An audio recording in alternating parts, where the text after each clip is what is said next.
and heavily caffeinated. All right, let's do this then. This is the Jeff and Bill Show. I don't agree with that. They don't always agree, but hey, at least they have coffee. Coffee. And each other. I love you, man. God help us. I want to bless him. We need all the help we can get. Now here's Jeff Hunt and Bill Thorpe. The Jeff and Bill Show on News Talk 710 KNUS. It's 9 a.m. here in the Mile High City on this Friday, September 26, 2025. Good morning, Denver, Colorado. You've tuned in to the Jeff and Bill Show, News Talk 710 KNUS. I'm your co-host, Jeff Hunt, along with Bill Thorpe, bringing you the freshest insights, hottest takes from the right, left, and center. Coming up after news and comment with Blake Olson, we'll be talking with Robyn Carnes. She's running for re-election, Centennial City Council, District 1. We'll be asking her questions about the battles Centennial's having, for instance, with Polis administration, all the development that he wants to push upon these communities. Are they part of the lawsuits against him? Plus, her vision, where she wants to take Centennial. We'll be talking about that and more. Now is time, though, for news and comment with Blake Olson. Blake Olson. Blake Olson, news and comment. Good morning. 58 TGIF. Partly cloudy in Denver. Plenty of sun out there. Expecting a high of 81 today. This portion of the news sponsored by Pastor Camp Heating and Air Conditioning at 303-777-1234. To learn more about special savings opportunities on Lennox equipment. Our top story, nice work, Jim Hooley from Fox 31, an armed suspect accused of trespassing and burglarizing in the area and on the run this morning was caught after Hooley spotted him walking in downtown Idaho Springs. Excellent. They were tossing to Hooley before his live shot this morning, and the police were behind him in the squad car. He stopped and took a good look at us. Yes, that's correct, Andrew. We just want to check with the police. Did you get him? You got it down to the Safeway, right in the middle of town? Very good. Great work. Thank you, officer. There you go. We're just talking to police up here. That's awesome. Love it. Get it done. Now that's how you do a live shot, and you get the guy on the run, the armed suspect. Great job, Jim Hooley. It's about justice, really. It's not revenge. It's about justice. It's also about the fact that you can't let this go on. They are sick, radical left people, and they can't get away with it. A grand jury has indicted former FBI Director Benedict Arnold James Comey. He's been charged with one count of making false statements and one count of obstruction of justice. Such a fraud. Here's Eddie Haskell. My family and I have known for years that there are costs to standing up to Donald Trump, but we couldn't imagine ourselves living any other way. We will not live on our knees, and you shouldn't either. Somebody that I love dearly recently said that fear is the tool of a tyrant, and she's right. But I'm not afraid, and I hope you're not either. I hope instead you are engaged, you are paying attention, and you will vote like your beloved country depends upon it. Oh, my God. I'm not afraid as long as you're behind bars and not part of the FBI. Inflation is little changed. The Personal Consumption Expenditures Price Index, a key inflation gauge used by the Federal Reserve, went up 0.3% in August, in line with expectations. Israeli Prime Minister Netanyahu says world support for Israel has evaporated. Many United Nations delegates walked out of the auditorium as he began addressing the General Assembly on Friday. His address comes as several Western countries have started to recognize a Palestinian state. A memo signed by DJT is ordering a probe into domestic terrorism and organized political violence from what he calls the radical left. The memo signed Thursday directs his administration to allocate funding for law enforcement partners to detect, prevent, and protect against such threats. Trump told reporters The aim of the memo was to target the funders of the groups he believes are behind the threats. Defense Secretary Pete Hegseth ordering hundreds of U.S. admirals and generals to head to Virginia for a meeting. The reason for the meeting is unclear, but multiple reports say it will take place at the Quantico base in Virginia. All right, I have to play this again because Mike Davis is just hits the target. It's beautiful. Lawyer Talking about Comey. up, Big Jim, and we are going to be making the 6'6" prison jumpsuits as we speak, because this guy is a snake. He participated in the biggest scandal in American history. When they talk about the threat to democracy, Crossfire Hurricane and the cover-up is the gravest threat to democracy we've seen in America. And so justice is definitely coming. Now, that's number 2 on the list for soundbite of the week, interview of the week. Finally, on this Friday, as we enter the weekend, this dude is incredible. I have to play it again. I'm really excited. God has blessed me with the ability to lead a Bible club at my school, too. So I really think that's really cool. And being able to just lead, sense, and pray is just a really beautiful thing. Yes, Daniel Hunt. That's What nice an of you, awesome Blake. kid. Thank you, brother. Oh, man. That warmed my heart, man. He's such a great kid. You have great kiddos, and God bless him. And hopefully you guys have a great weekend. That It even warmed the cockles of my heart because it's kind of cold and dark. Also, because I just wanted to say that word. He was leading prayer at his little cross-country meet yesterday. He's a natural-born little pastor, I think. Look at him. Apple not falling far from the tree. Yeah, there you go. That's awesome. And when you could pray in front of a lot of people at that age, that is so beautiful. That is one of the greatest things that he will ever be able to do in his life, and that he has learned from you guys. That's awesome. I love it. Thank you. You bet. Have a great, you should be proud of all of them. And you too, Billy.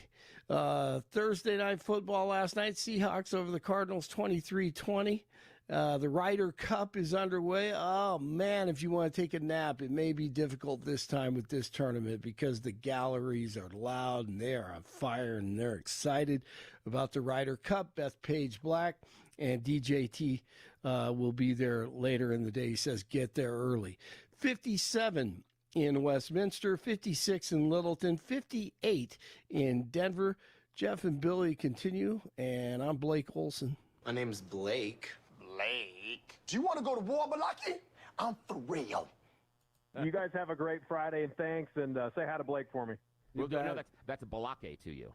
I had to play that one. All right, Steph, if he's listening, I hope Steph's feeling well. Blake Olson, News Talk 710 KNUS. Gorgeous September weather here for the next few days for Denver in the Front Range. Temperatures will be very comfortable, mid to upper 70s today, low 80s Friday, upper 70s Saturday. Will be a touch cooler in the low to mid 70s Sunday. Today through Saturday, sunny and dry. Maybe an isolated shower late Sunday, otherwise pleasant. Weather is a service of L&L Heating and Air Conditioning. For quick, trustworthy, and dependable service, call L&L Heating and Air Conditioning at 720-851-1691. Visit them online at bestdenverhvac.com. You'll be comfortable with L&L. Meteorologist Don Day in the 710 KNUS Weather Center.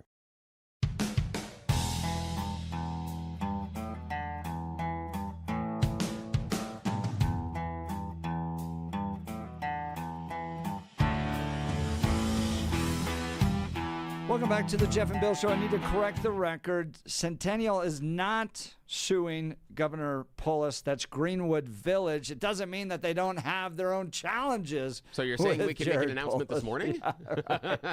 Break some news? No, they got their own challenges. And to give us some insight on that, plus she's running for re-election. She's done a fantastic job. She's a good friend of the show. Robyn Carnes joining us live in studio. Good morning, Councilwoman. Yeah, good morning. Good morning, Jeff and Bill. Thanks for having me this morning. Give us a current run of the land with regards to how Centennial's doing. In fact, I was there yesterday. There was a cross-country race, and I was driving through going, gosh, this is just a beautiful community. It is. And you know what? our constituents feel the same. In fact, we were just voted earlier this spring the #1 city to live in Colorado, according to U.S. News and World Report. So, really? In addition to that, we're celebrating our 25th anniversary. So we're a young city, but we've done pretty darn well. I just want to make mention, you referenced the lawsuit against Governor Polis, and you're correct. Centennial is not part of the 6 cities that decided to pursue that, but we are in support of taking a strong stance for home rule. We think the local citizens know what's best, not our state. Yeah, and that lawsuit is about the fact that he wants high-density multifamily in all these bedroom communities around the city of Denver, and there's a reason we don't live in Denver. Yeah, that's right. It's because we don't want high-density multifamily. You're right. People move out of Denver for a reason, and what people really need to understand about what's going on is, take Centennial, for example. We already have zoning and local permissions in place. So as a county, Arapahoe County, which Centennial's part of, they have 90,000 units that have yet to be started. Now, why have they not started? So we're complying with what's been asked, but they haven't started because of state legislation, red tape, lack of insurability, market financing, the cost of labor, et cetera, et cetera. Everything has gotten more expensive to build. So that's the real why behind the what. Right. So all been approved, all ready to go. Yes. But the building hasn't started, and here comes Jared Polis threatening to withhold funds if you don't get in line. That's why Greenwood Village, for instance, Aurora, Glendale, Arvada, Lafayette, and Westminster all suing.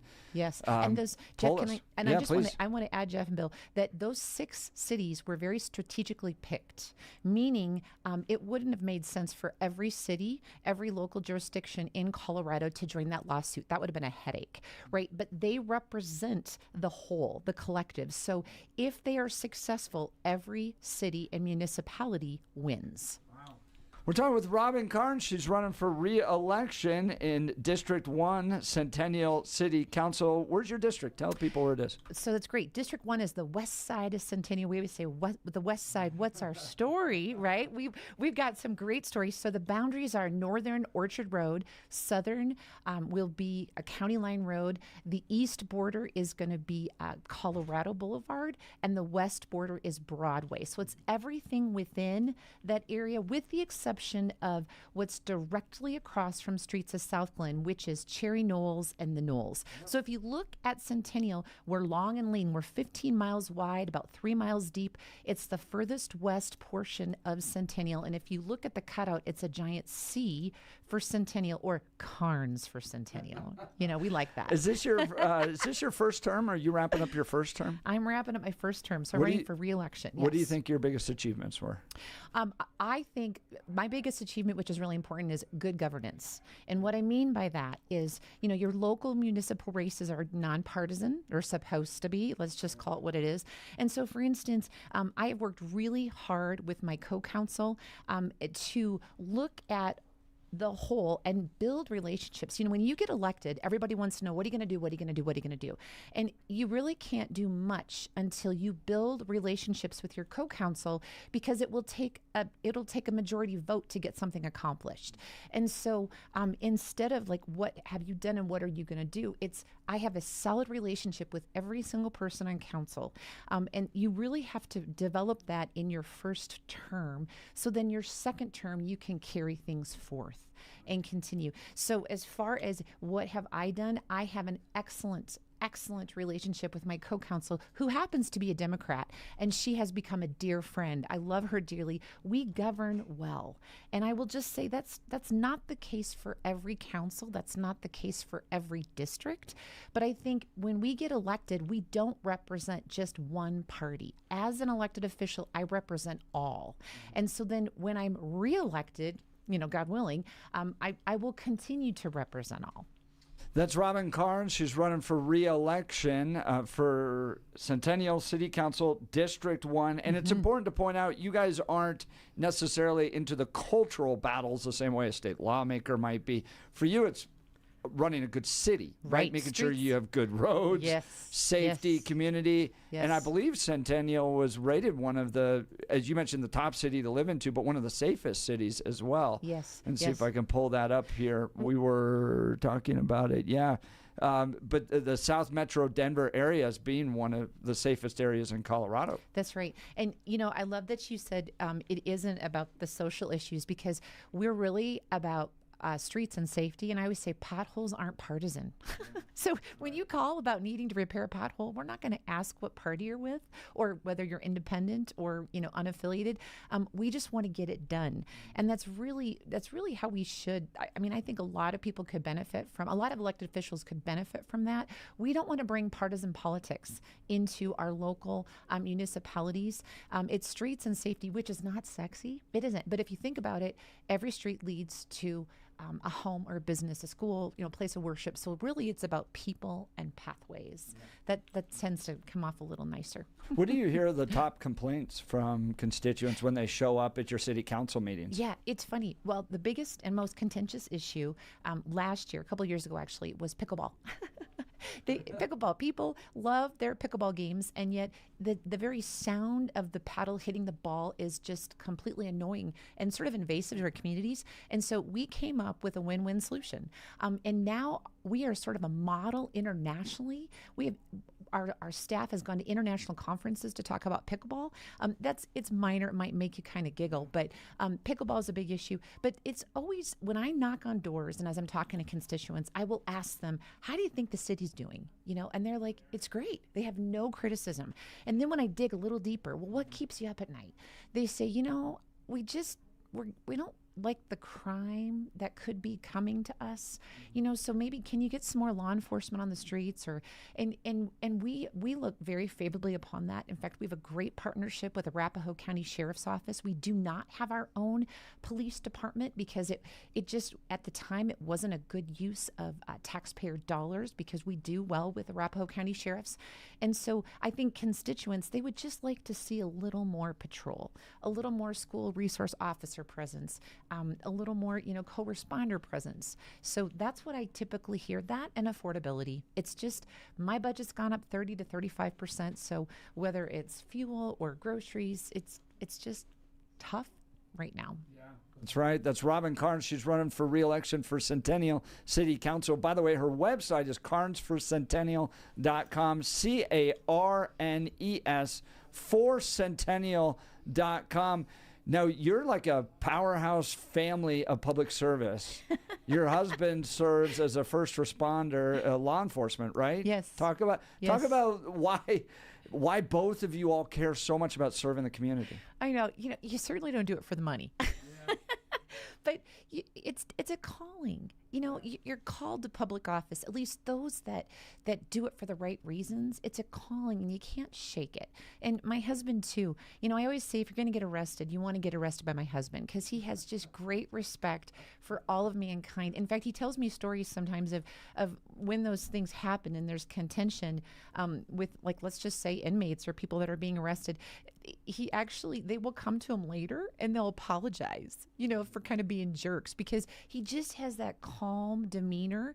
And it's like everybody screws up, but only a few get caught, right? Let's just call it what it is. And so he just has good general respect for all of mankind, the right kind of person to be in law enforcement for the right reasons. Yeah, very impressive family. So, Robyn, let's talk about crime in particular. Mm-hmm. We have some good district attorneys. For instance, George Brockler in the 23rd Judicial District, when he got put into that position, when he won that election, he draws a giant map and roads and comes out with a giant map and says, if you're a criminal, drive around this county because we will actually prosecute you. Amy Padden, on the other hand, there's a recall effort right now with her. What do you think of Amy Padden? Yeah. I would like to see us be tougher on crime, because, my background's education, and I'll never forget, I had this cooperating teacher, and she said, you don't give 3 strikes, because when you give 3 strikes and then they're out, they have 2 more to screw up. Whereas if you nip it in the bud the first time, then it sends a strong message to everyone else, right? And so I would like us to to be tougher on crime, everybody will sleep a little better at night, if we are. I mean, do you support the recall effort that Danielle Jurinsky's leading? Right now I'm staying out of it, right? Because it's to me, let's focus on the city. Let's focus on streets and safety. That's Robyn Carnes, Centennial, City Councilwoman for District 1, running for re-election, joining Jeff and Bill live. So, Robyn, we've talked about this a little bit, but what do you think are some of the larger challenges facing Centennial? Because your job, as you talked about, dealing with roads, potholes, just the whole governance, you're not getting into the social issues. So as Centennial, as has been outlined by U.S. News, that it is the #1 city to live in Colorado, people are going to flock there. People are going to shop there. There's going to be some growth, some expectations. What are some of the challenges facing Centennial in the path forward in the next few years? Yeah, that's a great question, Bill. I think a major issue still is going to be housing, right? There's still a lack of housing, let me just rephrase it and say it's expensive. It's expensive to live in Centennial. So I do real estate for a living. And the interesting thing that most people don't realize is that right now, Colorado has more units, single family, especially condos. We have more inventory than any other time in history since 2014, right? And so there's a lot of options right now. It's a buyer's market. And so I go back to, it's really needs versus wants. When we first moved to Colorado, my husband and I lived in Laureate, and we really wanted to live in Park Hill, right? Because it was the up and coming neighborhood to live in, but we couldn't afford it. And so we moved to Centennial, and we're still in our house 22 years later that we bought. And so that's what's happening to Centennial. At the time it was affordable. Now Centennial, because we're the #1 city to live in, it's not as affordable. And yet there's other places around very close to Centennial that are affordable. So as a realtor, sometimes I have to advise people, buy a place outside of your desired city, build up some equity, and then you can move in, right? So, but on my street alone, we live in a working class neighborhood, entry-level homes. I mean, within a half-mile stretch, there's 4 homes for sale, little ranches, right? And so I don't know if that narrative is accurate, to be very honest. Right now, we can't control the markets. And I think the housing discussion, they're trying to control the markets. We can't control the markets. So that's the #1 issue. The second major issue I'm going to say is all of our retail centers. You see a lot of these strip malls that have not survived well, and those are a lot of our tax bases. They've not survived well because of everybody's buying online, right? So let's just take Streets of Southland, for instance. That's the big elephant in the room in District 1. It has beautiful landscaping, amazing concerts in the summer. We've got Whole Foods, all these great businesses that are along University. They're thriving, but the businesses behind aren't. It's an outdoor mall. There's a lot of outdoor malls that are struggling right now. So how do we take those spaces and make them vibrant as city centers that people want to come to? Well, I used to hang out at the old South Glen. Yes, and that me was too. like the primary mall I hung out with. We could always just bring it back at a Blockbuster Video and Orange Julius. Return to old school South Glen. That's right. That's right. I was in grad school and I studied at that coffee shop, but I remember I took my kids to the fountains and played when it was younger. And I will just say this, it is on our radar. It is on our radar, and we are working very diligently as a city. But Streets of Southland was an issue that I inherited. So the previous council voted on the redevelopment, and then all of a sudden it kind of waits to be developed and waits because of all those things. It's very expensive, right? What do you do with it so it thrives? Yeah. It's a very, very complicated issue, but that's what good leaders do, is we don't stray from it, we tackle it, and we're doing that right now. So I will just say stay tuned when it comes to Streets of Southland. The other major issue, and it kind of ties into housing, is there's a lot of corporate buildings in Centennial that are no longer filled with offices, right? They can be redeveloped into additional housing right along, say, I-25, where it makes sense. Not in your, neighborhoods far from transportation, but along that I-25 corridor. So let's think collaboratively. How do we do that with potential developers creating the right type of housing for the right area? But here's the thing, it's incredibly expensive to do so. It's very expensive to outfit a building like that. And so cities, in fact, I just was at the Home Builders Association event last evening, and they were saying we need cities and municipalities to be a little friendlier with us, right? So instead of slapping red tape and regulation, let's figure out how to incentivize them, right? Because a thriving community will then produce more taxpayers, which will then in turn, turn into tax dollars, which will help with infrastructure. The other major issue that municipalities all across the South Metro area are facing is a lack of revenue to repair that infrastructure, right? Right. So how do we fix that? We don't want to raise taxes. Well, and I understand the idea of converting office buildings into residential, because that's like Denver's plan right now. They're selling these office buildings for pennies on the dollar and converting them into residential. And I know this isn't a Centennial thing, but I look at that happening and I go, guys, is that because the businesses don't want to be here? You have you have office buildings that are vacant.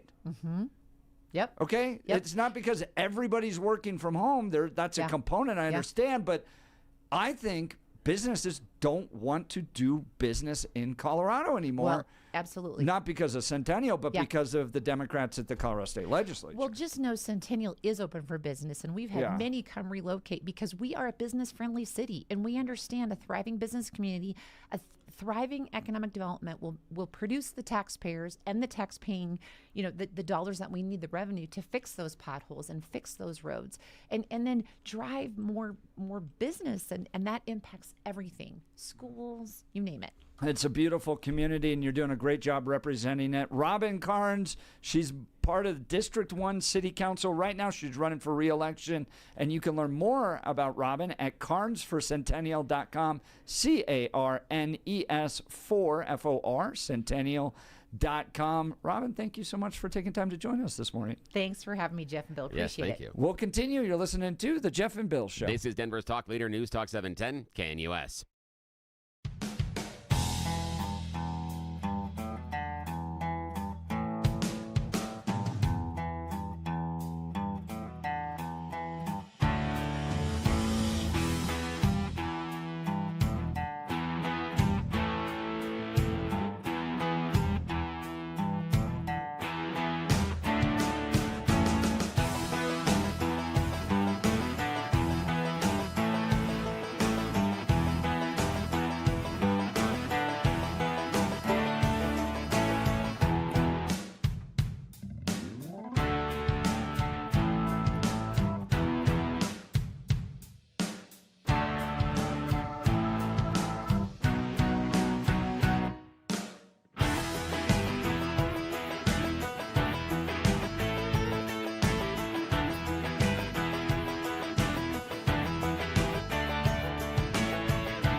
Welcome back to the Jeff and Bill Show. Bill's been kind enough to carry this program today because right as it kicked off at 6, I got a migraine.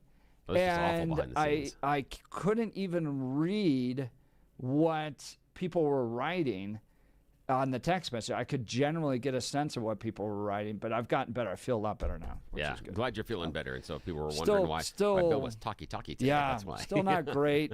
I was even disappearing to the bathroom. Yes, you were. Yeah, you were yawning in Technicolor, as one of my coaches used to say. Oh my gosh, it's so weird too. These have just started, and it just hits me. So you all have been kind. Yeah. Thank you for putting up with statements that were not all that coherent. And those are just the ones coming out of my mouth. And the funny thing was, I knew they weren't coherent, especially during the 6 and 7 o'clock hour. I'm sitting there going, that was a rough one, well, these aren't making sense to me. I know they're not making sense to you. We did well, but I am feeling better, so thank you all. All right. We love this aspect of the week where we get to ride off into the sunset with a little cowboy poetry from our friend Jeff Hildebrandt, who's dressed to the nines. That is a shirt I would absolutely wear. Yeah, that is a Friday Hawaii shirt, if I've ever seen one. You look great, my friend. Oh, thank you. Thank you. Are you heading out? I just feel much taller in this shirt. It's great. Or are you going to go to the beach later? Mai Tais? No. Pina coladas? No, absolutely not. This is a holiday. Today is a holiday. What holiday is that? And see, that's, well, let me explain to you. September 26th is a national holiday that most people don't realize. Today is a day you might not know, but every rancher knows it's so. It's a day they face with fear and dread, a day they wish would go unsaid. Today's a day when cowboys quake and think it's just a big mistake. But it's designed to overcome the differences that have become the source of anger and frustration that's sweeping across this fractured nation. Today's the day when cowboys must accept reality and adjust to changes in the cowboy way, 'cause it's Hug a Vegetarian Day. Oh, geez. They smell funny, though. I had a little migraine moment. I was going to say, is that like a goat? Vegetarian? Goats are vegetarians? Yeah. Hug a goat today? No, that's good. Oh, my God. Have you guys known people that have been true vegetarians? Like been committed to it? I've always, all the vegetarians in my life were vegetarians for about 6 weeks. No, I knew a couple who you probably have heard of, Dennis and Jerry Weaver. Dennis, the actor, was a vegetarian, and occasionally he would eat like fish or chicken, but very rarely. But mostly when I worked with Dennis for 8 years on the Westerns movie channel. And we would get together and film segments for the movie channel. And so I was in charge of the crew and, of course, the meals that we would have. And you can't imagine how challenging it is to create a meal plan for the crew. And then a separate meal plan. You got to make sure the tables are separate, and the food doesn't interact with each other. It's not a kosher requirement, is it? No. It's just their requirement. They. Now, Bill, you said that vegetarians smell. Yeah, what do you attribute the smell to? I have no idea. It's just there's this thing, and again, I can say this because family members that are vegetarians. One of my wife's cousins has been a vegetarian for over 2 decades, and so she came to that really, really early, and it's just been her thing. Have other family members as well, and it's just. I don't know if just I just like the smell of meat or something, but there's a smell there, and I'm sorry about this. I'm just being 100% here, and but again, she has navigated, the family member has navigated this issue quite well. Doesn't get as angry as Jeff was just outlining about the idea of the food touching or anything else. She is fine with it, partly because of the community and where she lives and where she grew up, that this was somewhat unusual, but. The thing that's kind of interesting is she celebrates finding those restaurants around her community and elsewhere around Colorado that do have vegetarian options. She's not one of those like, oh my God, they serve meat here, I'm not going to go inside. No, she's fine with that. And she'll sit right next to you and she'll get the vegetarian options. And she talks about it. One of the things, and there's another vegetarian in my family that talks about one of the biggest problems they think that the vegetarians make, one of the biggest mistakes is they try to make their food taste like our food. They're like, no, just absorb it and just celebrate plant-based cheeseburgers. Yes, and they said, stop that. Just make it a plant-based. I don't think it has anything to do with their diet. I think it has to do with the ancillary things that come with it, like not showering. So, all right. Well, that's what patchouli oil is for. Did you learn that in college from all those people? See, I'm thinking it's broccoli. People eat broccoli. Oh, geez, that is no matter what. Someone pointed out to me that that's not found in nature. That broccoli is like you can't. You find it in a closet somewhere. Well, we grow it, but it's not something. Have you ever seen a broccoli plant just in the forest? I've never been in the forest. Like we have to grow it. I don't know where, or what's the white one? Not broccoli, but cauliflower. Yeah, I've seen cauliflower in the fields. I've seen that. But grown by a farmer. Yeah, but when do you stumble upon this stuff like out in a forest? I don't know. I'd have to look. I don't know if I don't think the zone is either for broccoli. So I'm usually when I'm walking in the woods, I'm usually looking up, trying to avoid the birds dropping stuff. Oh, that's good. All right, next poem. Next poem, Mr. Hildebrandt. Well, this is, I guess this sort of relates. My Uncle Thomas Ellingsworth had a small Nebraska farm, and I would work there summers as a kid. We plowed the fields with horses, milked the cows by hand, and did the chores the way they always did. He didn't have a TV set, but had a radio, and we'd listen to on the radio each morning, rain or shine. At dinner, his dear wife would tell the latest about the neighbors, because back then their phone was on a party line. After Uncle Tom retired, he still lived on the farm, but he made lots of changes, don't you know? In the corner of the living room was a widescreen TV set where once there stood that big old radio. He hooked up to a satellite, but where they put the dish really left him feeling quite unhappy. They put it where the outhouse stood, and Uncle Tom was certain that's why the programs were so gall-darn crappy. How much of your poetry has been influenced by Shel Silverstein? That seems like a Shel Silverstein inspired poem. I do not know. I don't know what my inspiration is. Yeah. Did you read Shel though? I have seen him years ago. Oh yeah. On TV, and he did some stuff. I can't tell you what or where or when. I was a fan of his. He was the original writer of A Boy Named Sue. Yeah. By Johnny Cash. Yeah. So that quirkiness, I love that. Yeah, it's the idea, and you've got to go deep into some of the Shel stuff. A lot of people understand and know the where the sidewalk ends, stuff like that. But you've got to go and do things like The Missing Piece, Lafcadio the Lion, and really get into some of the deeper stuff that he's doing. That becomes very, very interesting. Giving Tree, stuff like that, people know. But yeah, go find The Missing Piece. That's a cool one. We'll continue to bring you some of Jeff Hildebrandt's great poetry. You're listening to The Jeff and Bill Show. This is Denver's Talk Leader, News Talk 710 KNUS.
Welcome back to the Jeff and Bill Show. It is about to be weekend time for many of us as we wrap up the Jeff and Bill Show.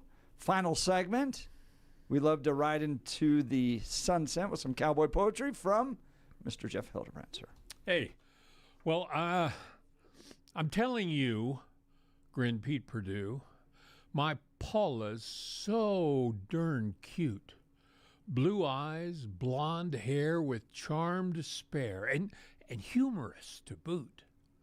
Well, there must be more than what I've seen to this waitress from the Dairy Queen, so I proceed to ask him to explain precisely what this Paula did that made him act like such a kid, and the reason for his rapture soon was plain. He said she called him late last night to say she's in an awful plight.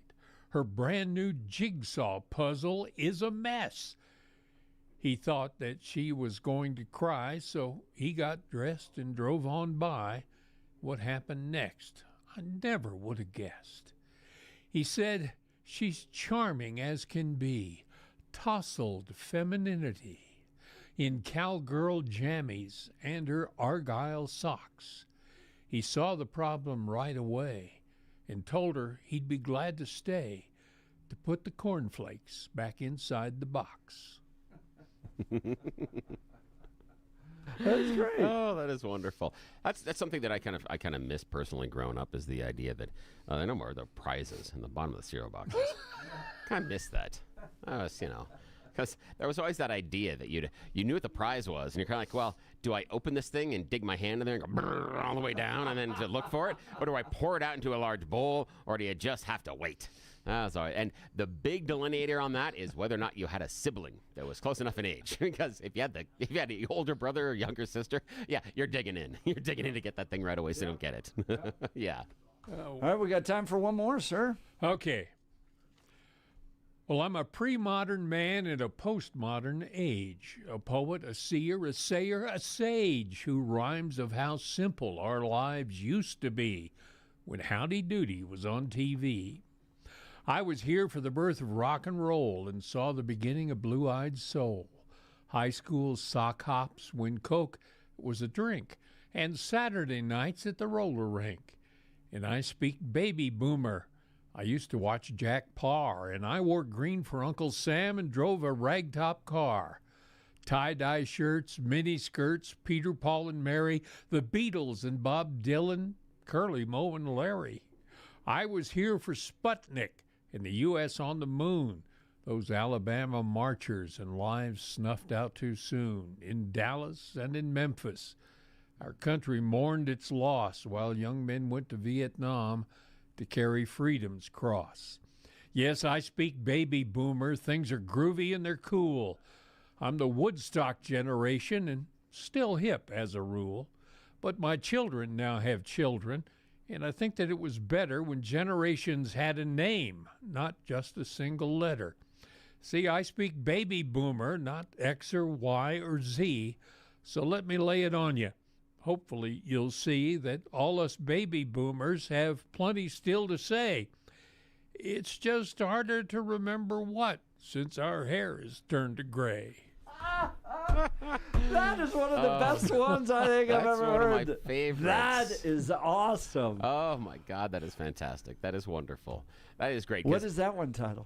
Baby Boomer Blues. Oh, yeah. That is. And the number of times when you get older and the kids coming up and this and Grandpa, like, listen, we've seen all of these things before. We've gone to this dance before. That is fantastic, my friend. That is wonderful.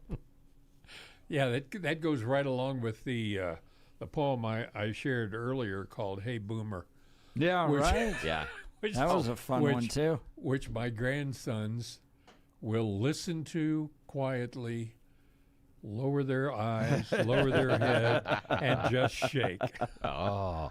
Yeah, the other day, one of my kids pointed out that I'm rocking some nice Adidas shoes. And they're like, hey, those are cool now. And I'm like, no. I've been wearing these for like 30 years. Yep. Everybody else has finally caught up to me. I've just been wearing the same thing that eventually, and you know this being a boomer, that eventually if you keep wearing the same thing, eventually it comes around again. Yeah, and you're cool again. 100%. Yeah. No, it's not because it's stylish. Yeah. It's because we paid for it We got to use it until it's worn out. Absolutely. Yes, my friend. That's absolutely it. I have boots at home that are older than all of my children. And I remind them of that almost on a weekly basis. Yes. And you are celebrating a 26-year-old. So, yes, that's how old. Yeah, next couple of days. Yeah, my oldest is going to go to 26. So it's like over the quarter decade. It's over, quarter century. That's how many that's a big grandchildren? one. I have 4 grandchildren. 4 grandchildren. 2 girls, 2 boys. Fantastic. Yeah, they're almost as old as Bill. Oof. No. No, I was going to say no. Like, oh, damn. Okay. That's crazy. Oh, what happened to all of us? Mentally, they're as old as Bill. Well, that means they're still running around going, that's 15. Hercules, put Bluey on. That's not good. You can check out Jeff Hildebrandt's books on Amazon. Hildebrandt, Hildebrandt. Oh, yeah. Yeah. That's Heading right. to the Look at that, holidays. right They're great off for the stocking top. stuffers, Didn't even read it. Yep. Go ahead. They're great stocking stuffers. Check it out at Amazon. The price point is absolutely perfect, and they're a great thing for friends and family. If you've got that person that you don't know what color or size to buy, I know the exact right size of book. Check out Jeff's stuff on Amazon. Well, and especially after all the debates all week long, to be able to finish with some poetry is great. Yes, it's so special. Brings the temperature down, gets us into the weekend. Well, just I perfectly. am certainly glad the bar is so low. You've been listening to the Jeff and Bill Show. Denver's talk leader, News Talk Colorado's 710. lowest bar. Yes, KNUS. Have a great week.